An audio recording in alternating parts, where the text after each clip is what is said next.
Block. Thank you, Minister. Minister, agriculture has a huge economic potential. However, they need government support and investment that is commensurate with rising inputs, labor, land, transportation costs, and we can't forget about rising interest rates. Yet farmers have still been early adopters of new technologies and are always looking for ways to further improve their sustainability efforts. Your government has introduced programs to help farmers adopt new technologies, such as the Climate Action Incentive Fund, CAIF. This was a popular program. The ag industry liked this program so much that it was oversubscribed and applications have been closed since 2019. Minister, this was a program of your ministry. Funding like this does not exist through AFC. Therefore, can you let the Chamber know what other government programs exist through your department to support farmers, and how will your ministry help our farmers continue to transition to cleaner and greener practices?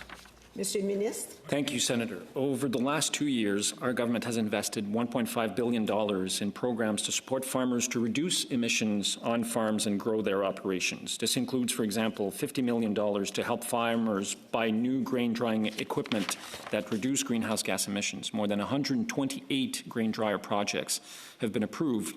It also includes a $495 million investment in research, development, and adoption of clean technologies.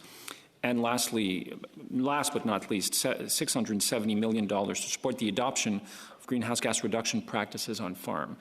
I agree with you. I think we need to continue supporting our farmers in this transition to a low-carbon future. They play such a key role in our society, and we will be there to continue supporting them.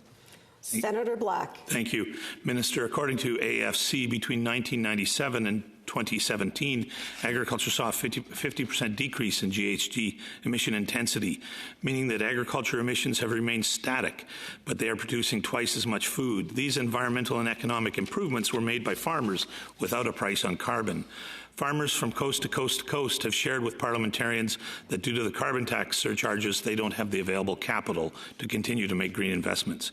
Bill C-234 is before our chamber, which would free up capital for farmers to reinvest, to continue to sustainably intensify. Minister, will you support our farmers and help provide carbon tax relief so that they can continue investing in innovation? Monsieur le Ministre.